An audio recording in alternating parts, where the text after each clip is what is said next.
Hey everyone, today we are talking backpacking first aid kits. You know you should take some first aid items with you on your adventures, but what should you take? I will show you what's in my DIY first aid kit, as well as why I think it's better to put together your own instead of buying one that's pre-made. Let's get into it.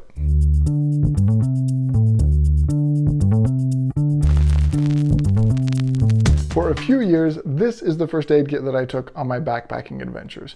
It's heavy, it has a lot of things in it that I never used or didn't need, and I ended up supplementing it with things that I did need and did use. While you can get a lot of pre-made kits and they're pretty affordable, I'm a big fan of putting your own kit together for a few different reasons.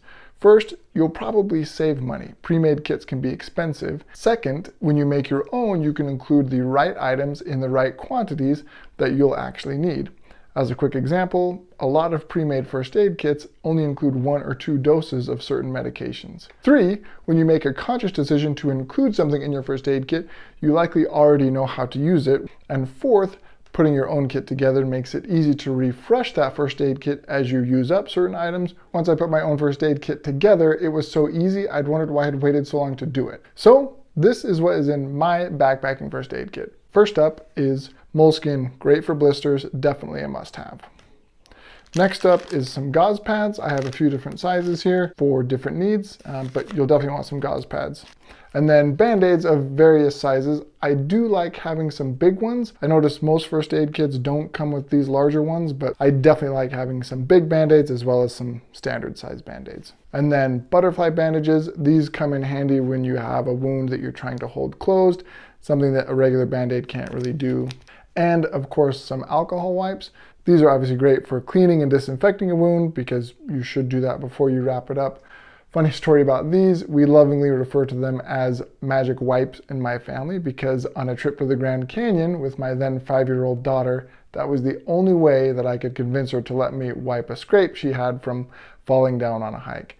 As soon as I wiped it, I could see the look of betrayal in her eyes as that stinging sensation set in. She still doesn't quite trust me when it comes to first aid, but take some alcohol wipes. You'll see I've got 3 tubes of different things here. The first one is triple antibiotic ointment. You can get this in smaller packets similar to the size of these alcohol pads, but what I've found is when I use those small packets, I end up wasting a lot or just making a giant mess trying to get the amount that I need and try and save the rest. So for me, although it's a little heavier, I like having the tube. It's just a lot easier to use and make sure I don't waste any.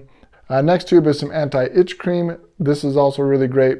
Bug bites, other irritations, and although it's not technically first aid, I really like just having a small tube of sunblock in my first aid kit because then I know I always have it. An elastic wrap for those maybe sprains or other injuries where you want something more substantial to give you some support. This is definitely nice to have. And then a roll of athletic tape. I like having a almost full roll of athletic tape, whether that's to give support to a joint or hold on gauze or anything of that nature. I just like having a full roll.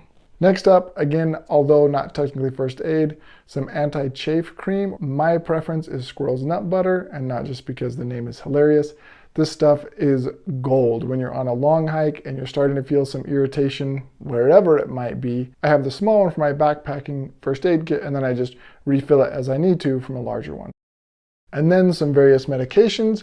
The ones that I take are ibuprofen, some allergy medication, and then some anti-diarrheal.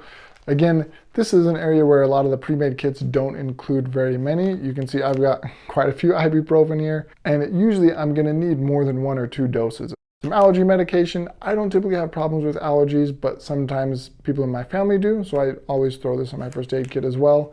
And then some anti-diarrheal.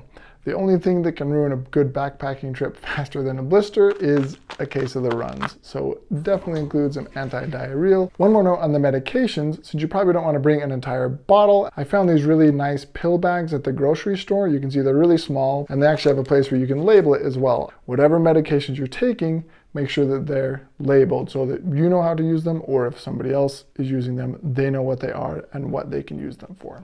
Next up is some tweezers. I definitely recommend getting the, I don't know what they're officially called, the pointy ones, because they're a lot easier to pull slivers out with. I do include some fingernail clippers and safety pins, nice to include, not very expensive. The other thing I include, even though it's a little bulky, is a Mylar blanket. This is another thing where I think it's a good idea to have. I do take one pair of gloves. These are just in a snack size bag from the grocery store as well. Definitely take at least one pair of gloves. And lastly, some water treatment pills. I always take a filter with me when I'm backpacking, but in cases of emergency or if that filter fails, I like knowing that this is in my first aid kit. As far as the cost goes, since my first aid kit includes several items that wouldn't be in a typical first aid kit, like the tub of squirrel's nut butter, full tubes of ointment, anti-itch cream or sunblock, a full roll of athletic tape, it's really hard to do a side-by-side comparison. So I decided to take the list of items that are in a popular first aid kit on Amazon and calculate how much it would cost me to put together those same items for a DIY first aid kit. And what I found is I could put together the same first aid kit for about 50% of the cost.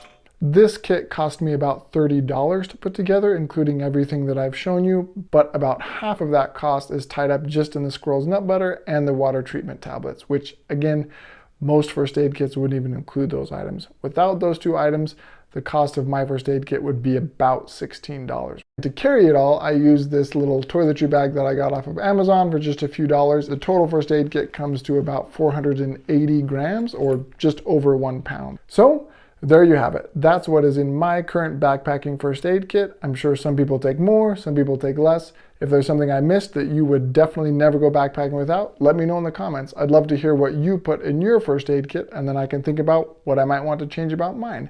Hopefully you found this helpful. If you did, hit the like button below, and remember, life is better with some dirt in it.